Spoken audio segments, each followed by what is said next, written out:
If you struggle to learn new things or feel like you spend hours studying but never make any progress, then you're in the right place. Because throughout my undergrad and postgraduate degrees and now at med school, I've used a reliable strategy to learn thousands of new topics, and it's also helped me learn how to play the piano, how to exercise effectively, and do more. So I'll go through this 4-part strategy so that you can do the same. And I'll start with a question. At school or uni, or even for non-academic interests, how many times have you felt like you didn't know where to start? Because even though with the internet we have access to learn anything, there's a problem. It's that we have access to everything, so we don't know the first thing to do. So to get over this initial barrier to learning, you need to improve your meta learning, which is learning how to learn. And I do this in 3 ways. I figure out the most important things to learn, what I need to do to learn it, and what my biggest weakness is. Like for piano, which I taught myself how to play, good technique is one of the most important things to have, so I'd find pieces that revolve around a certain technique.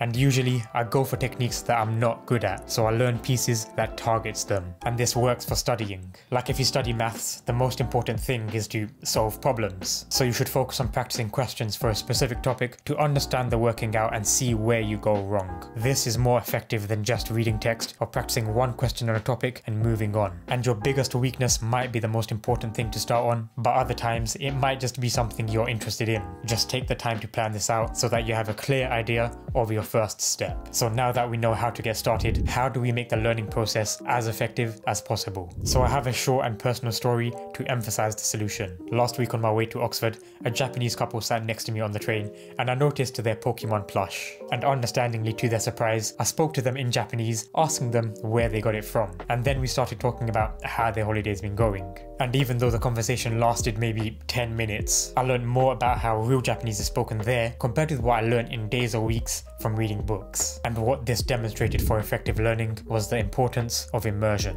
The idea is, when you learn something, you have specific end goals in mind. Like for languages, that's speaking to a native person. And for school or uni, it might be learning to pass an exam or become a good doctor. But we tend to learn in a way that's separated from these goals. Like you might just focus on one topic for a while, then move on to the next and not touch that first topic for a long time. Or worse, you might just highlight notes and move on. But that's not very effective. So instead, spend about half of your learning time on immersing yourself with the end goal. Like for school or uni, regularly do practice exams that cover multiple topics and not just a single weakness of yours. Or for learning instruments, learn a piece and don't just do drills or theory.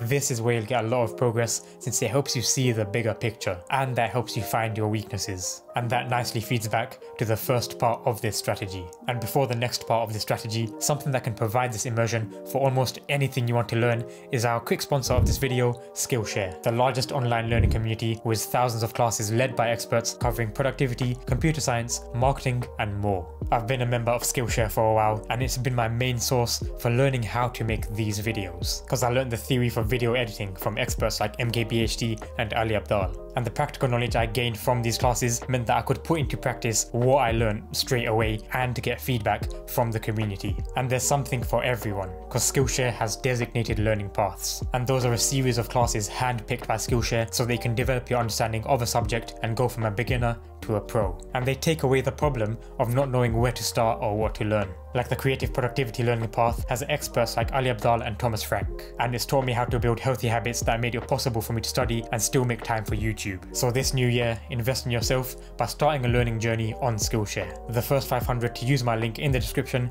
will get a 1-month free trial to Skillshare. And now for the next part. Something I've seen to affect most students is that they seem to believe that their biggest barrier to learning is intellectual. Like think of a time where you started learning something and you felt annoyed because you couldn't understand what you were trying to learn. I've had this a lot when I practiced the piano, and for studying, I remember how 2 years ago, a lecture on neurology felt too difficult, and that made me want to give up. And students usually think it's because their intelligence is the barrier that stops them from learning. But I can tell you it's not, because usually it's an emotional barrier. When you try to learn something difficult that you feel like you can't get over, you don't want to feel stupid, so you just avoid it. But what you should do is deconstruct the problem. Write down what part of it is difficult and find ways to simplify what you're trying to do. Because in most cases, what you're trying to learn is beyond what's called your desirable difficulty, which is where something is slightly challenging to encourage you to learn, but not too difficult that it pushes you away. And I realized I applied this during my neurology module 2 years ago by reading into slightly more basic concepts that built that foundation to understand that difficult lecture better.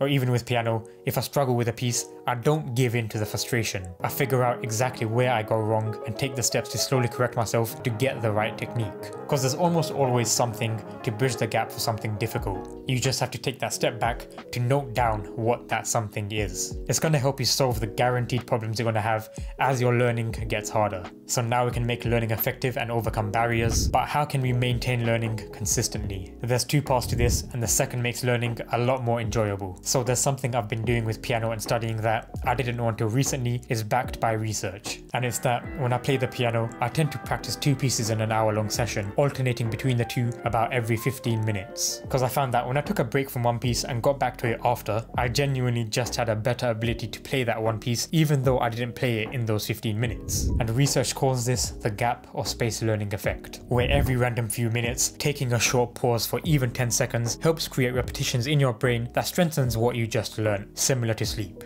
And I've briefly mentioned doing this in one of my old videos. And on top of these small pauses, there's more way to apply this to learning to maximize the benefits. Like when I study with friends, we tend to do our own work, then take a break and go through topics together, then go back to our own work. The benefits is that learning from someone similar to or slightly more knowledgeable than you encourages more active learning, where you become more likely to ask questions or teach each other. And this reinforces active recall and promotes this space learning effect as you switch between each other's topics. And there's the benefit of making learning more enjoyable, since sharing knowledge does feel better compared to other ways of learning, especially in medicine where people tend to be unnecessarily competitive. So a strategy to learning effectively makes the whole process a lot easier. But a big problem is that when you're learning a lot of things, it can get difficult to make progress towards your goals. So in this video here, I talk about how I organize my life, and this strategy helps me track and work towards my goals for the year in a very simple and low effort way. So click the video to do the same.